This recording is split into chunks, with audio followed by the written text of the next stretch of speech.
Years apparently since I've been here. I'll just bring you up to date what's happening in general in the transport industry before we get into some good stuff. Any of you that are in the heavy vehicle industry would know that as of February last year, we were taken over effectively in the heavy vehicle regime by the National Heavy Vehicle Regulator. So heavy vehicles now are very much like the marine industry, the airline industry and the rail industry, where we have one set of rules that applies across Australia, in theory. Because what happens in practice, of course, South Australia has its requirements. We have a road network that's different to Victoria, that's different to New South Wales, that's different to everywhere else. Two states, one state, one territory, chose not to join. Very clever people. That's the Northern Territory in Western Australia. Northern Territory, largely, they just weren't able to join. They wanted to let it hit the fan and then come in a bit later. And it is hitting the fan quite severely. It's quite a bit. As of February, the Heavy Vehicle Regulator took over the issue of all permit-related overmass, over-dimension loads. They had to issue the permits. We're the road manager now. The councils are still the road manager. The regulator actually issues the permit to travel on our roads. That lasted 4 weeks. In that 4 weeks, they somehow got 3 months behind in issuing permits, which meant we had to take it back on. Luckily, we hadn't got rid of too many people, so we were able to do it. So it's effectively, that's probably 75% of my role now, is looking after national heavy vehicle law and how it applies to South Australia and trying to keep our industry operating as efficiently as we can. What used to be a simple process now becomes a very detailed process. A simple process of me saying a special vehicle, let's say a 20-ton crane to go on the road, was quite easy to do. It would take us probably 2 hours of actual work to put that process in place, issue the permit and tell them where and how they could operate. That now takes, the operator has to go to the regulator comes back to me, I then do the assessment, I go back to the regulator goes back to the operator who then applies to us for the permit. That's what happens sometimes when you get national regulations, I'm afraid. That's only one example. There's lots more that I won't bore you with. But it's going to go ahead. Any of you people that have heavy vehicles, sell them now, because pretty soon they're going to take over registration and everything else, and it's going to become a nightmare. I was only in a teleconference today where they're talking about in 2018, to own and operate a heavy vehicle, you have to be part of an accreditation process. That's okay for the Scots of the world, the big operators. It's not okay for the single operator because you haven't got the funds, you haven't got the time, the money, the resources to put those sorts of programs in place. And you might just be doing local delivery work, but you will have to be part of this type of system. So, but that's what's happened in the rail industry. That's what's happened in the marine industry. That's what's happened everywhere. In conjunction with that, our department, as most government departments, have been rejuvenated. That's the in word, that's the new word. By rejuvenation, that means that you kick the CEO out, you bring in a new CEO, the CEO gets rid of all the directors and he brings in new directors. The new directors get rid of all the old managers and bring in new managers, and so and we're stuck with trying to train all these people as to what's actually going on. And that's throughout government. It's not just our department, it's throughout government. It's very, very difficult. I laugh quite often when I see the issue that the government's promoting employment in South Australia. We had I guess you call it a farewell barbecue the other day in our area. We used to have 160 people in our social club. We had some funds left, and if the treasurer was here, he'd know what to do with the funds probably better than we did. So we decided to have a barbecue and a raffle just to burn the money. of those 160 odd people that were in the social club, 16 are left. So that's how dire it is. We have no clerical backup anymore. My guys spend 2 hours of their day every day doing clerical work, which means that the type of work you're going to supply us with is getting delayed. So that's my little bit of a whinge. But that's happening throughout government. If it hadn't have been for the National Heavy Vehicle Regulator, I wouldn't have a job. It's the only thing that's kept my job, because I am the South Australian rep that represents South Australia to the regulator on all legal, technical, engineering type sort of situations. I'm it. One person that has to cover the whole gambit and still do my old job. So I started work at 7 o'clock in the morning this morning, and I came straight here. That's pretty much a normal day, and we don't get overtime anymore. So if you know anybody in government, feel sorry for them. Feel very sorry for them. It's no fun anymore. I just went digging, knowing that I was coming here, and just for facts. Facts you may already know in this case, 21% of our taxi fleet are now hybrids. That's pretty good. That's a good start. I use taxis a lot. I'm always flying, shooting off to meetings or airports or whatever these days. And I get in these predominantly, well, they're all Toyota hybrids. And I talk to the taxi drivers and sort of ask the question, how are they going? And they're all coming back with exactly the same story. Oh mate, it's got 400,000 Ks on it. The batteries are still good. The engine's still good. If it had been a Falcon or a Commodore, I've had to replace 4 doors and welded it up, and the radiators would have fallen apart. The transmission would have been replaced by now, and so on. So, these Toyota hybrids, they're doing a fantastic job out there. Unfortunately, the resale value in the private market is very low, but that's because people are scared of them. I just don't think. It is good if you want to buy a second-hand one, yeah. It's not so good if you want to buy a new one, or if you bought a new one and want to sell it. But I think that's pretty impressive. That's a good start. That means they're going away from the bigger gas guzzlers. They're going away from LPG. And regardless of what people think of LPG, we did a lot of emission testing on LPG, and it is a dirty fuel. Regardless of what people tell you, it is a dirty fuel. It's crude, it's dirty, and it doesn't do your engine much good either.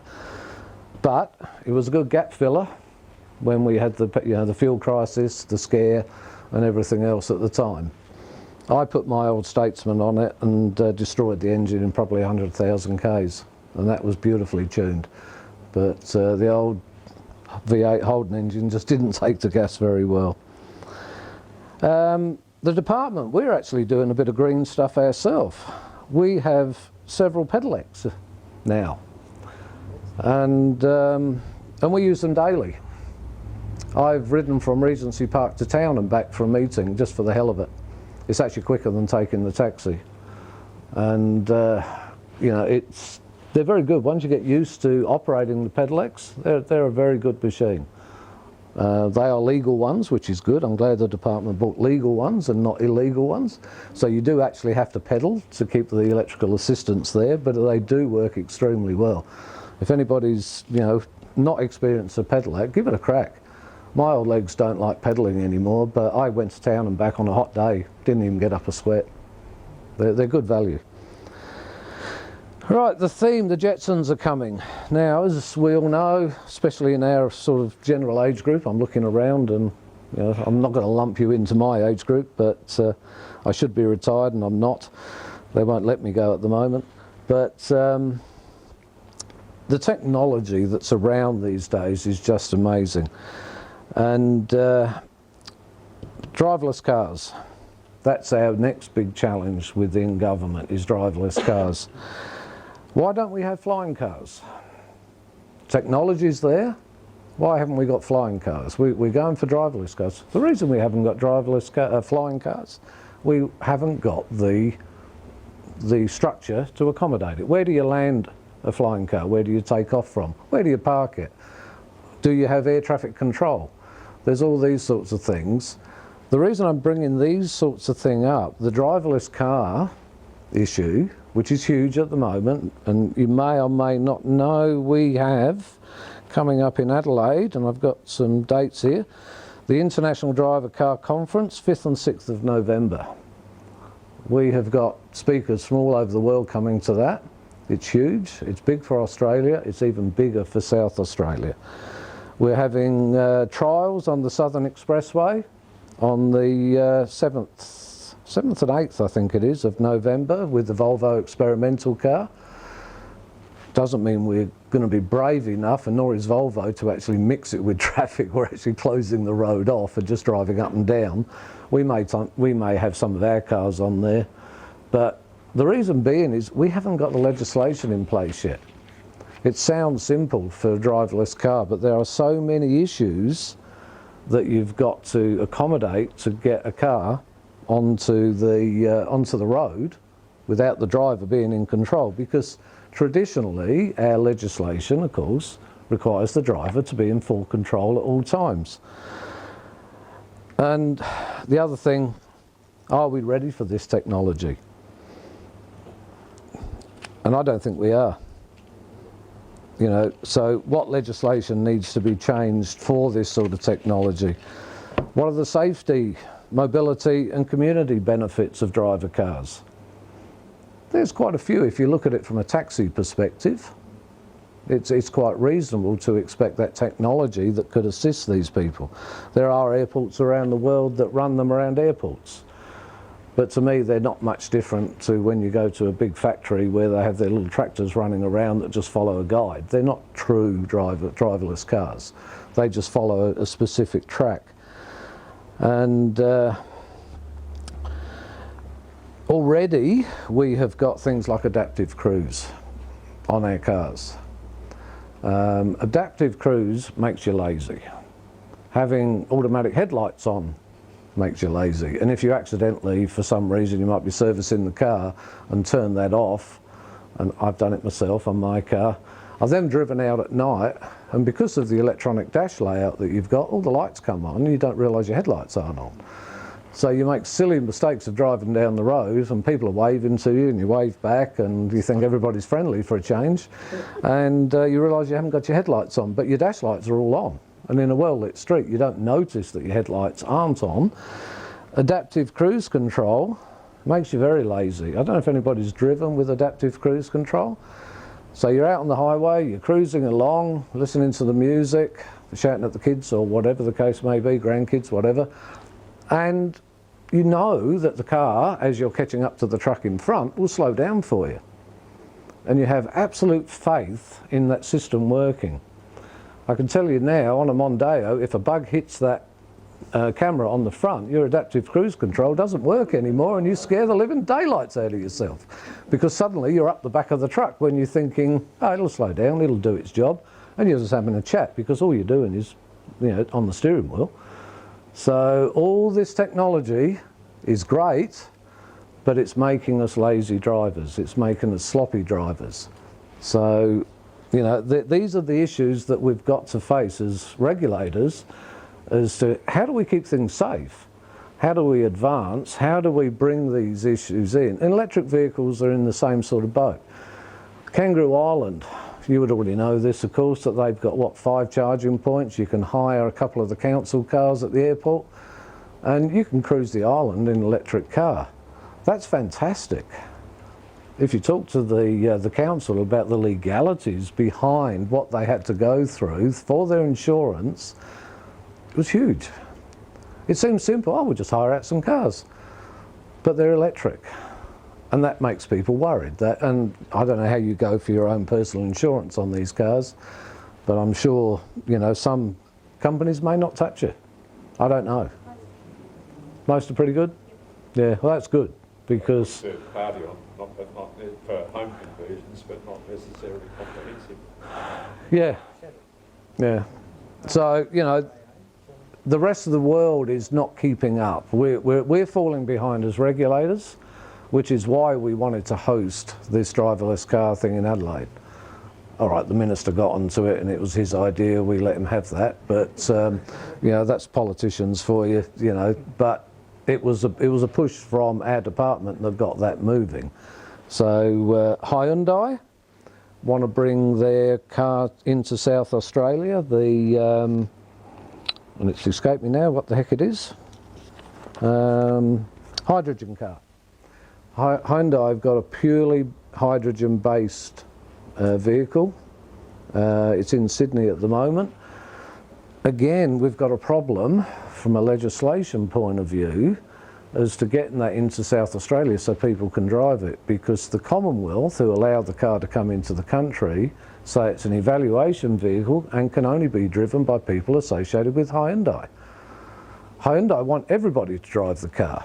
Hyundai want to set up, and I believe they're already talking to Holden's about setting up a hydrogen plant in one of the buildings in Holden's. Hyundai want this sort of technology here. They want to use South Australia as a base. I can see why we're having trouble building submarines, because it's these are the stupid things that hold back technology. It pulls it back. We don't have the infrastructure, we don't have the law, we don't have all these sorts of issues. I've been doing a bit of reading for tonight, which has been good for me, because I'm not an expert on electric cars. Far from it. I don't pretend to be. But when I look at what's holding back the technology in the industry, I've got a feeling that the trouble is there's so many big manufacturers doing their own thing, and they're all doing it slightly differently. They're not coming together as a group and working together as a group, so you don't get swap over batteries. You can't drive from here to Melbourne in your electric car. Why? Because you're going to run out of power and it's going to take too long to charge it up. If there was the facility available that you got to, I don't know, Bordertown, if that was your first place that you could reach, do a battery swap and then move on, do the next leg, do a battery swap. But that would require all the manufacturers to agree that there's one system they're going to use. It's not going to happen. And that's what's going to hold what your interest is up, because industry just, they all want to try and do one thing better than the other, so it has to be different. That's the car manufacturing industry, unfortunately. If they were to standardise it, your batteries would be cheaper, your cars would be cheaper, the technology would be cheaper, and it would improve out of sight in no time at all. But they're not doing it. So as far as the Jetsons being on the way here, we're ready for the Jetsons. Anybody that's got, you know, a smartphone in their pocket, one of these things, you know, what you can't do on that is just incredible. How many of us in our lifetime thought we'd ever have a phone that you could do those sorts of things on? So, but again, why do we have to pay so much? Because they all do it their own way. They all got their own programs. They've all got their own systems. I don't know how you or anybody else can change that mentality, but if you want to advance this industry, that mentality has to change. I don't know how you're going to do it. I really don't. I don't think it's going to happen. And not only that, whose technology do you use? I dare say if we went around this room, they'd probably get 6 different versions of who's got the best technology and the best way of doing things. So probably even amongst yourself you can't agree, because I know certainly in the automotive field in general, that's how it is. You know, that everybody has their own thoughts of the best way of doing things. So as far as the Jetsons coming, yes, we're ready for it. As individuals, the law's not ready for it, the industry's not ready for it. And I mean, what did the department announce just yesterday? The North-South connector, another road. Is that what we want? Is that what we need? Do we need to be able to save a truck 3 minutes travel? Or would we be better off maybe putting in 200 electrical charge points for electric cars? You know, what would be the benefit to the state? I don't know. I don't try and win votes by doing these things. I'm just hypothesising what we could possibly have done instead of spending all this money. I wouldn't last 5 minutes as a politician because I say what I think. So. Well, at least you'd be sacked and you wouldn't have to work. Well, that's right, yeah. Well, there's every chance that's around the corner, because the one thing we do have at the moment, most of us have a 1-year tenure at the moment. because permanency in government's gone.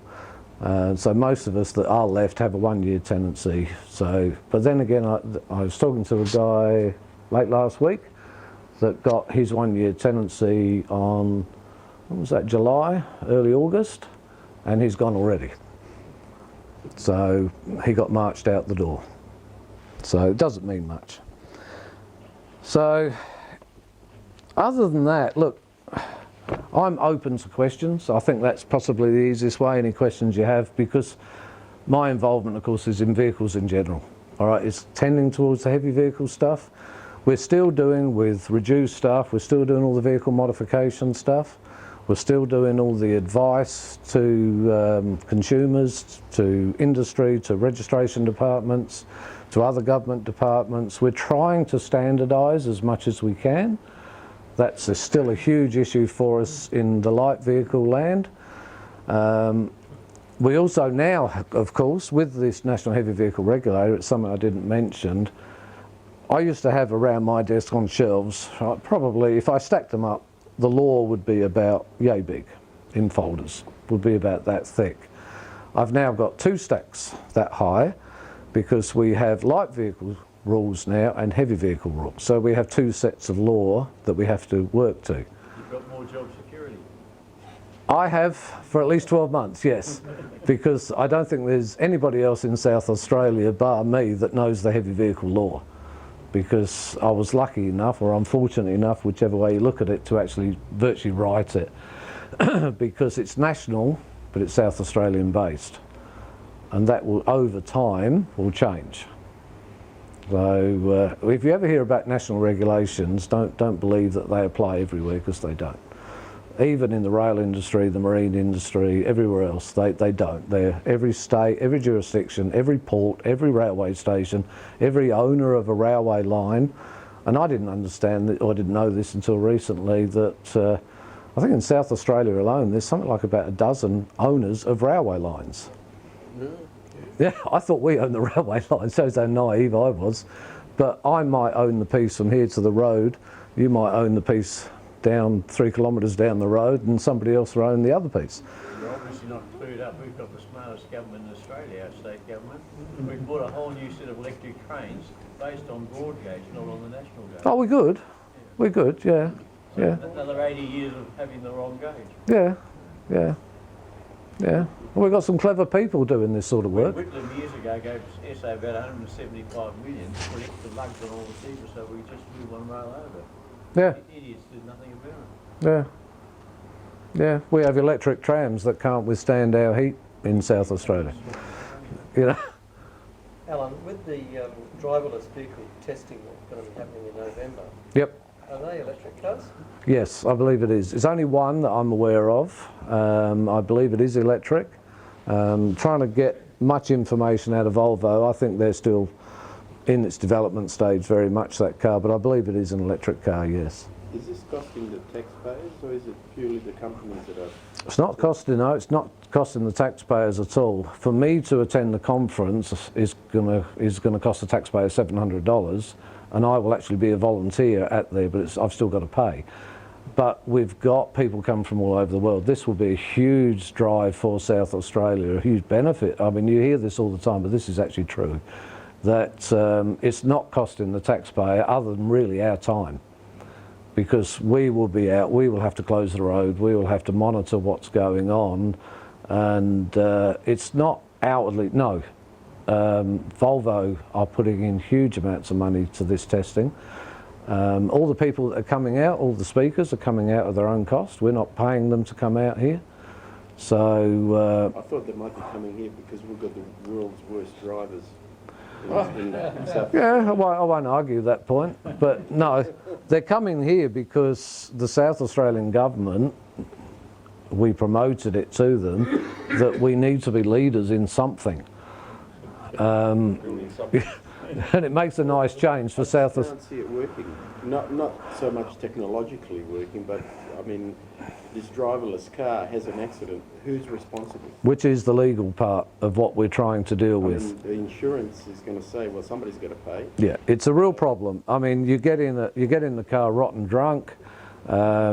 You might be able to fiddle with it in some way. You might. I mean, the driverless car is a thing very much of the future, right? Probably maybe 50 years' time.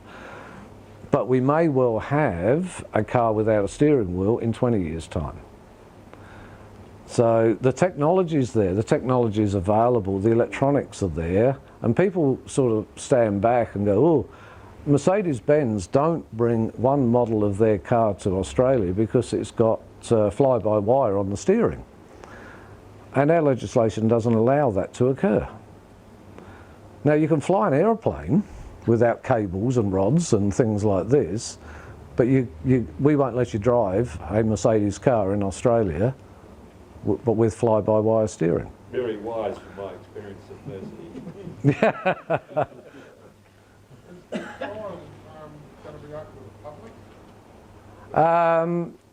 Not directly. I dare say if you get on the walkways or the crossovers, you'll be able to watch it. It won't be very exciting. It'll just be a car cruising up the road. Well, we're closing off the whole road, I believe. That's where the cost comes. All the people who would have used that are going to have to go on the by roads and back roads, and they're going to Oh yeah, there's a cost there, yeah.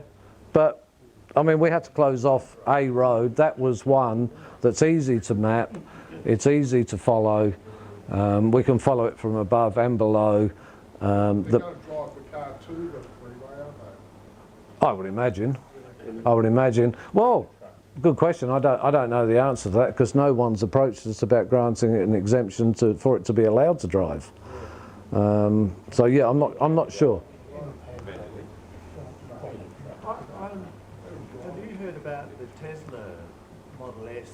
Apparently they're already set up for this sort of thing. They've got the cameras and what have you. Oh, a lot of cars are. A lot of, like I say, the technology's there. That's why I jokingly put the Jetsons Are Coming, because that technology is there, ready to be used. But the legislation is what's stopping it. And that's why I'm saying we won't get driverless cars tomorrow, but we might get cars that don't have what we know as a steering wheel. It'll probably be a joystick. And there'll be certain, I mean, if you look at all the facts, what's the best way to reduce fuel on the open road? Tailgating. Now, the technology is there that we can all ride bumper to bumper at 100 kilometres an hour and save an incredible amount of fuel. The truckies have been doing it forever and illegally. But so the technology's there, but legislating for it's very difficult. What I meant was, is the Tesla coming to be part of this? No, this is sponsored by Volvo and other companies. So they're the ones that are doing the sponsor, yeah. Have you heard anything about this Melbourne developer that wants to start building cars in Adelaide? I've been his name, but apparently he's got land out at Adelaide or Technology Park or somewhere. Can't say I have, no. Yeah, I was on the paper a while ago. Oh, okay, He's a property developer in Melbourne. all right, Building cars and Adelaide is the place to build them. yeah. Well, we'll have the labour soon, won't we, unfortunately? So, yeah, it's feasible. Yep. Are they talking, they've worked so much with this national, with the trucks, which has been a disaster. Are they talking about doing it with cars, so therefore modifying our cars, electric cars? No. Well, I say no. There's a document called VSB 14, I think it is, Vehicle Standards Bulletin 14, which if you go interstate, people will tell you, and that's all about vehicle modifications. And basically is if you change the colour of your valve caps, then you have to go off to an engineer interstate and get that approved. That's ridiculous, of course, that's just a very bad example, but it's very, very tight, very rigid, and we have managed to not implement VSB 14 because we see it too restrictive. Will it become national? Yes, one day. I've got no doubts it will be, because state governments are just being taken over by these other groups all the time, and the heavy vehicles is a good example, a bad example. But yes, it will happen to light vehicles, and there will be one set of rules.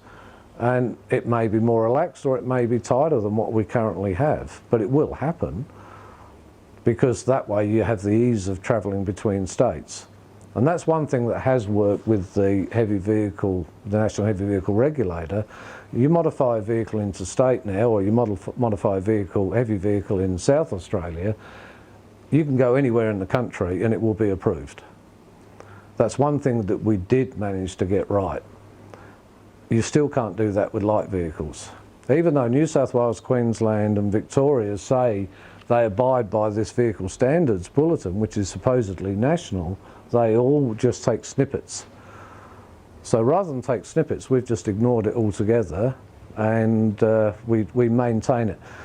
We're down to 3 guys now in vehicle standards that look after this stuff. Victoria recently downsized their vehicle standards section to 60. Our output with those 3 guys is probably double what Victoria do with the 60. But of course, 3 guys, one's on holiday, one's sick, one's having lunch. We don't have time for lunch. But that's what's happening. That's the reality of it. And I quite often laugh when I hear people saying, "Yeah, cut the government departments, but bunch of bludgers." It's all very well until you want to use that government department. It's a bit like nurses and doctors and everything else.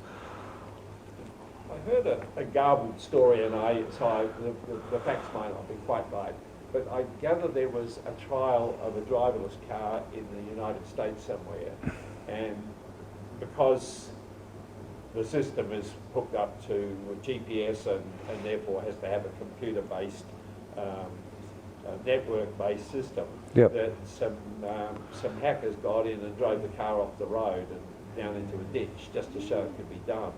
Have you? I haven't heard about hackers. I mean, there's all sorts of truths and non-truths about accidents that have occurred. London have got some driverless cars cruising around the streets, but they've still got a steering wheel so the driver can take control. Yes, they've had accidents, but not necessarily the fault of the driverless car. America have got quite a few test tracks, and they have got a few out there operating, but in quiet little counties where they're not going to get into too much trouble. And yes, they have had accidents. It's actually one of, I think it's Chevrolet, it's one of those companies that is an Adelaide-based engineer. The guy comes from Adelaide that's running their program. And you can watch it go around test tracks. They have air-operated bits that shoot out in front of it and the car dodges them. It's all very, very clever. But they're the first to admit it's still not ready to go on the road because of all the other variables. The child coming out of the footpath on their bike and so on. You've got to account for that. And it's all very well to make a driverless car swerve to miss a child coming out, but there's also a car coming the other way. Now the car is supposed to be clever enough to say, do I hit that other car or do I hit the child? And that's what the car's got to be able to do. Because if it just automatically swerves when the child comes out, it's going to have a head-on collision with that car coming the other way, as we would, because we would probably swerve. We've had driverless cars in Adelaide for years. Yeah. Most of us are like trained robots. We follow all these rules and regulations that are forced upon us. Yep. That we're so stupid. That's why we're the worst drivers in Australia. Because we've been over-regulated with all these laws, and as soon as those lights don't work, accident. Yeah. Oh yeah, I'm not going to disagree with you it. mentioned it, that you can overdo it, and I think we've already overdone it on our roads. Yeah. And we've got robots driving, and as soon as something out of the ordinary happens, You buy any high-end market car and have a look at the screen that you've got that you can play TV on, you can answer phone calls on, you can do all these things on this massive screen. Now in theory, you can only do that while the car's stationary. I'll give you a little secret, you pull the handbrake on one notch, you can watch telly as you're driving down the road. Oh. Yeah, that's right. And people are doing this, and because they want to be able to. I bought a new diesel car, and I'm frustrated totally with the accept button on the GPS that's supposed to be saving my life. Don't touch this thing. And yet I have to touch it because I'm using it as a speed alert. Yeah. and it won't allow me to disable it while I'm stationary because it hasn't locked into the satellites. Yeah. So I have to not wait 12 seconds, I drive off, and then I have to accept it while I'm driving. Yeah. And it's exactly what they're trying to stop me Stop you from doing. Yeah, it's So just, they're and it's very much like your voice control. And this is where we're heading towards stupidity. Why not just allow us to drive like Italians and Greeks in their busy little streets, and or the Chinese, you know? Yeah, You they go all over there. they all miss each other. I was Yeah. there for 23 days, didn't see one accident, and if you saw the traffic and Yeah. how they get along, it's like watching ants. Yeah. Not once did I see an ambulance. I You come to haven't Adelaide, limited your car. 5 accidents in 3 days I've seen. Yeah. The Yeah. trouble is, you wouldn't last 5 kilometres in a European city. I've just come back, and the GPS says to you, 300 metres right-hand lane, 200 metres right-hand lane. Yeah.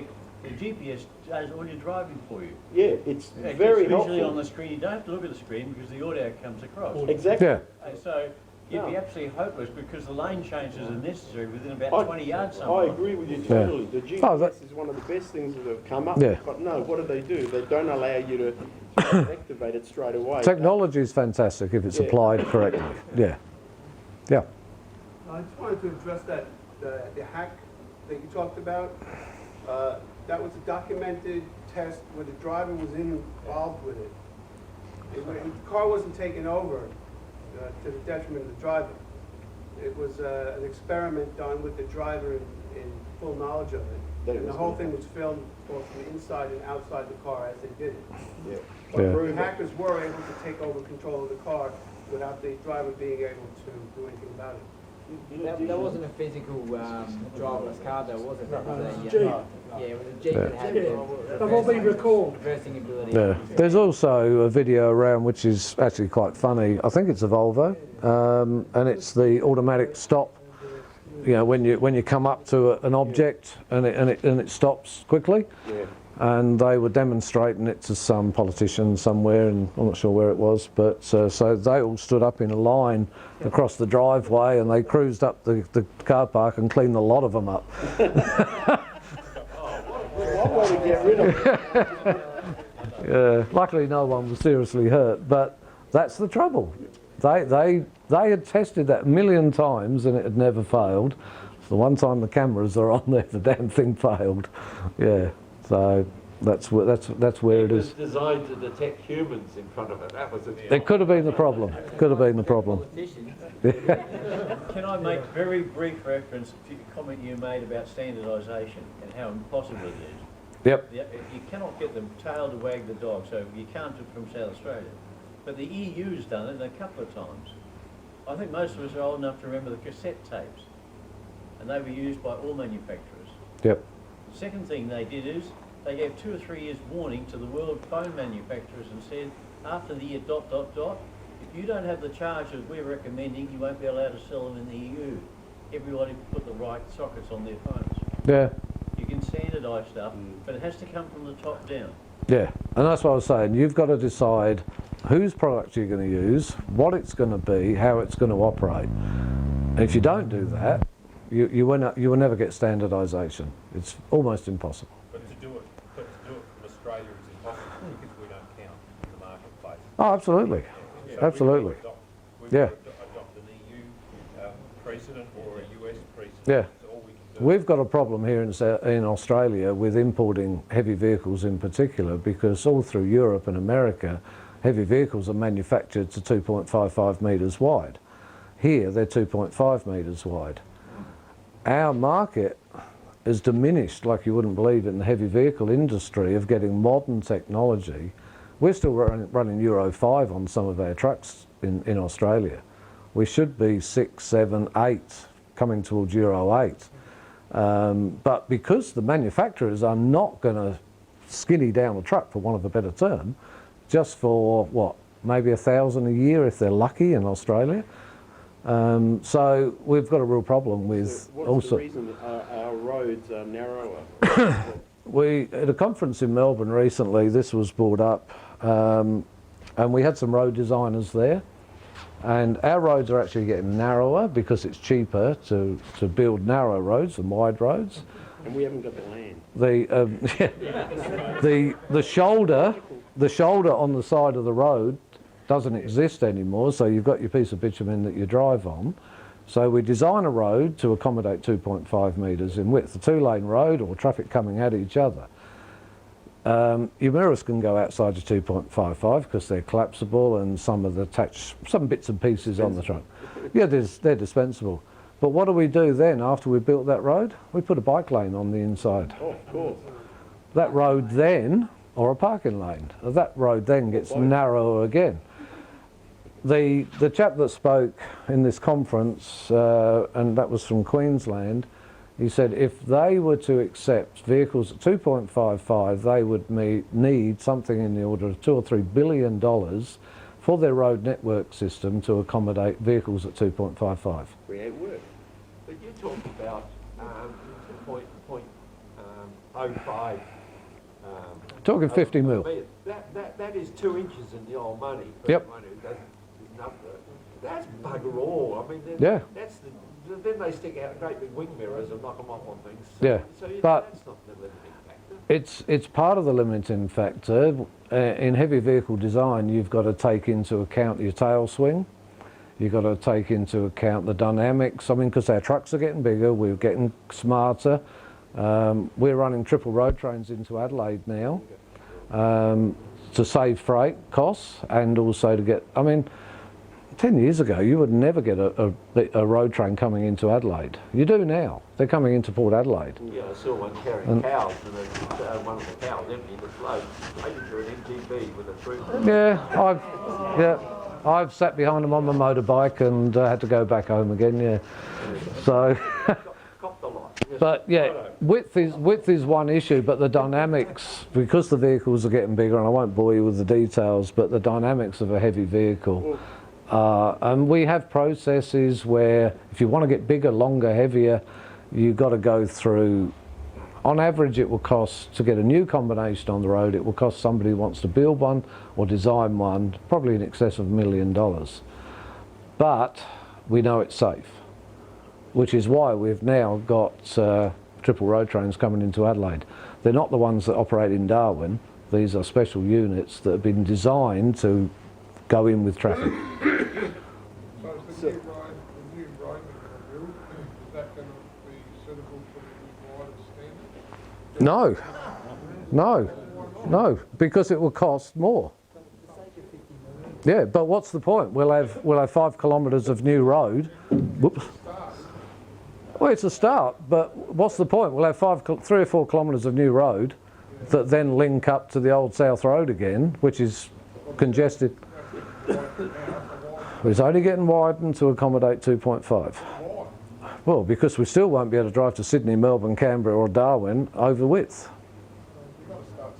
Yeah, but not us. So who's actually responsible in South Australia for the roads, what we're doing with the roads for safety reasons, and I've noticed a lot of our wonderful wide streets have been narrowed down to very narrow streets with all these things that are supposed to. Well, you got two owners. You got 2 owners of the network, and one is the department, DPTI, and the other is local council. So local councils have got a lot to do with it. Back roads, side roads, yeah.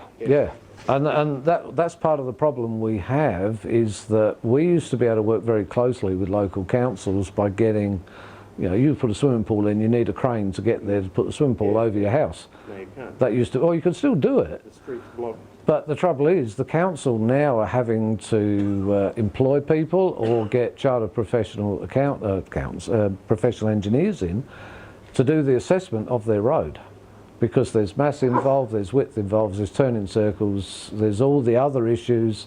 There might be a retirement village on that street, and you want to go past at 5:30 in the morning, and you're going to wake all the LDs up. Silly as it sounds, they're the sorts of considerations that have to be given, and then you get there, you put your legs out to put your crane up, and you collapse a culvert. So who's responsible for killing all our side streets, making them like bloody... side streets generally, Italian little side alleys? Generally side streets are local council, generally. 99% of the time they're local council.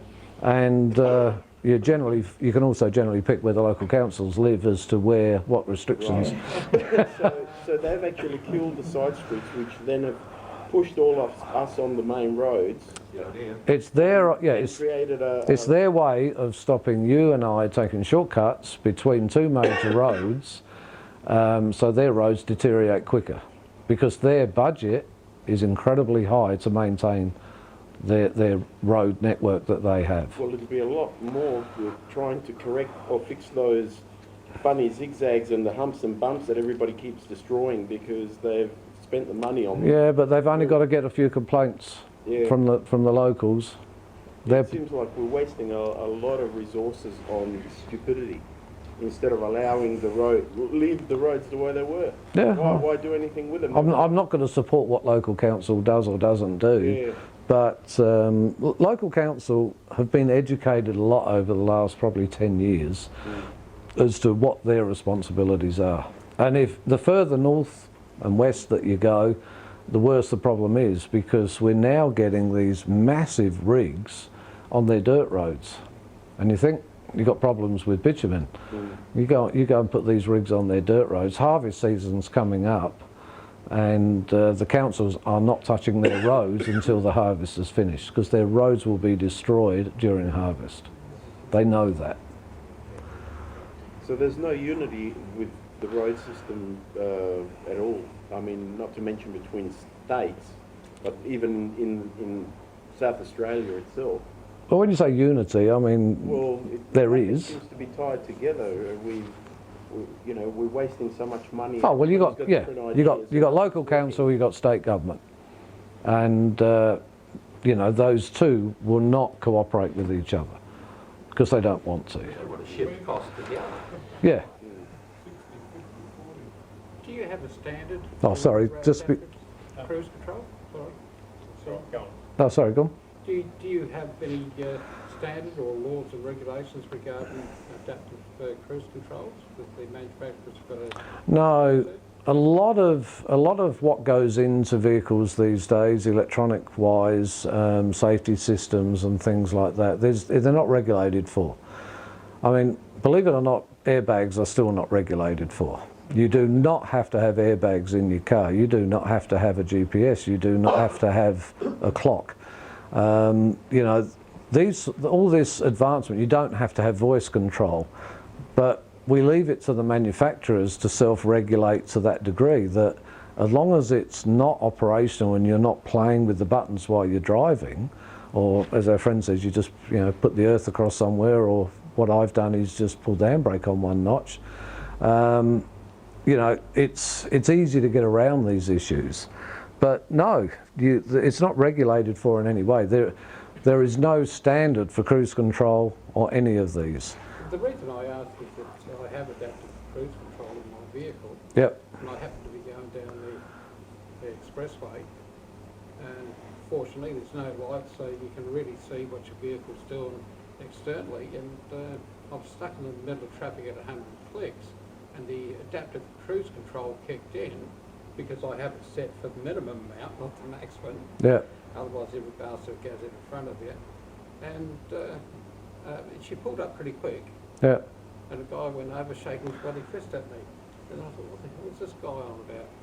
Then I suddenly realised, I wonder if my brake lights are actually working. Guess what? No brake lights. Yeah. Adaptive cruise control come on, hit it, and I could see the reflection on the expressway on the wall. Yeah. They don't activate the brake. Yeah, probably because it probably doesn't push the pedal down, it operates it through the hydraulics. Yeah. It's smart, but it's really dumb. Yeah, and of course the switch is the old-fashioned way, is probably still on the back of your brake pedal, so it's, but that's, see that's... There I am with the light telling me, please could you put my brake on. Yeah, that's pretty dangerous. Yeah. Can I ask a question about width? Yep. I wanted to check on something, and I'll walk out of here thinking that I'm nuts, but am I mistaken? Did it not used to be 2.6 metres wide? No. Okay. No, it's always been 2.5. Yeah. For some reason I thought 2.6. Used to be 8.2 inches. Yeah, whatever it was, yeah. 20.117 metres in length and all this sort of stuff, and that went down to 19, so no, it's always been 2.5. Portrush Road, big trucks going down Port Rush Road, going out of town. Yep. Are they supposed to stick to the left, or can they be in the right You lane? generally find, and if you've ever driven a truck on some of those roads, and South Road's one of the worst, if you stick on the inside lane, you're actually skimming the Stobie poles because of the camber on the road, pushes it over, the truck body over. Double-decker buses, it's hilarious to be up on the top because you can actually, you know, touch the Stobie pole as you go. I've seen a few poles. Yeah. Yeah, so if, you know, and that depends on how the truck's set up. I mean, if it's got a good airbag suspension system and it's not overloaded, it will compensate for a lot of that. But, geez, I wouldn't want to drive So down. they haven't got a rule like you have to stick to the left, you can go on the right lane. Oh, yeah. Yeah, it's the only time you've got to go on the inside You've got lane. to stick to the left. Yeah, no, the only time you've got to stick to the left on a dual lane road is where it's above 80 k's an hour. That's going to Yeah, change. because Is it? I find that it works really well if the trucks stay in the bloody right lane. Yeah. Because they've got a free run. They normally drive at 60, they want to drive at 80. Yeah, But they're normally pretty good when they move, and they just keep going. Yeah. And if they go on the left lane, there's always a bloody car park. They've got to go around and then push into the right lane. yeah. So why can't they just regulate it to say trucks stick to the right lane if you're in a Somebody's got to approach the department and come up with that. Get them out of the city quickly. You got to police it too. You got to police it too. Because they're normally going straight out. They're all the big trucks. Yeah. Going straight out.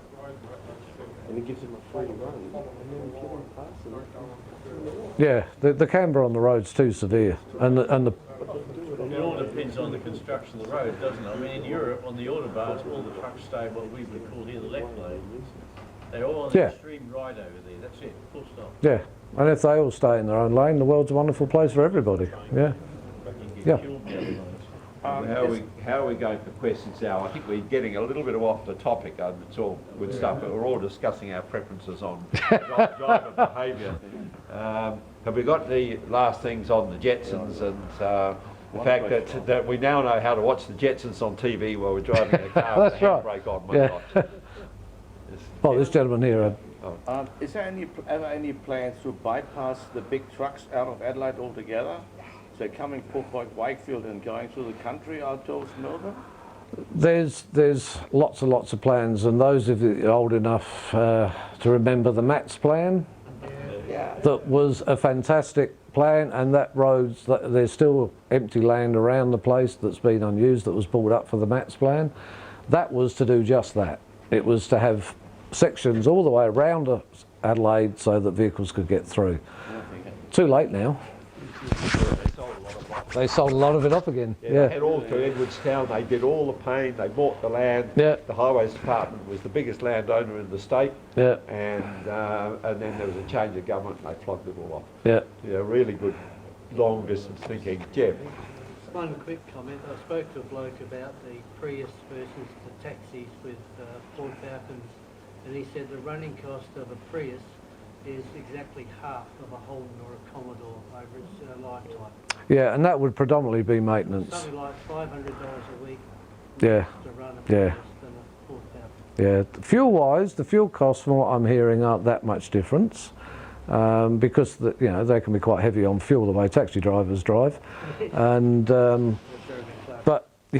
but certainly the maintenance costs are much less. That's what they seem to be finding. Yeah. Any more questions on the topic? Yes. I'm nearly on topic.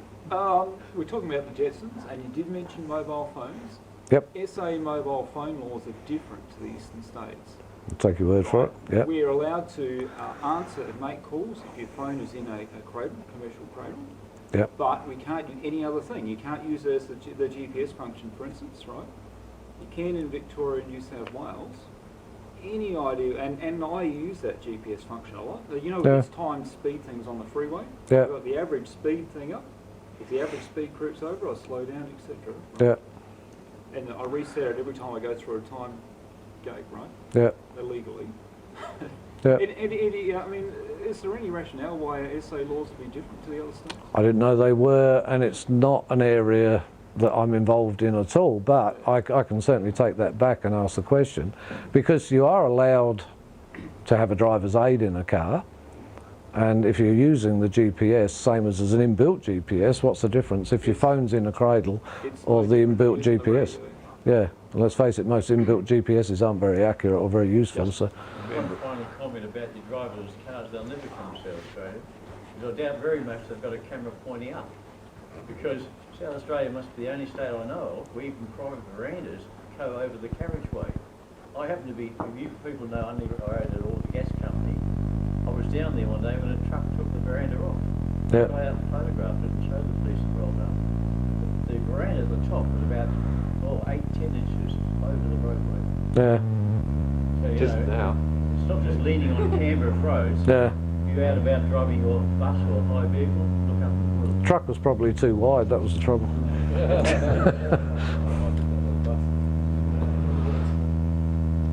Are we all done? Yeah. We're done? Then I'd like to thank you very much, Alan, for that No worries. entertainment view of the woes and tribulations of the department. Yeah. I feel we had a tough. I didn't come here to whinge, but hopefully it was useful. Hopefully people got something out of it. And yeah, well, thank you very much. So you'll show you. No worries. Thank you.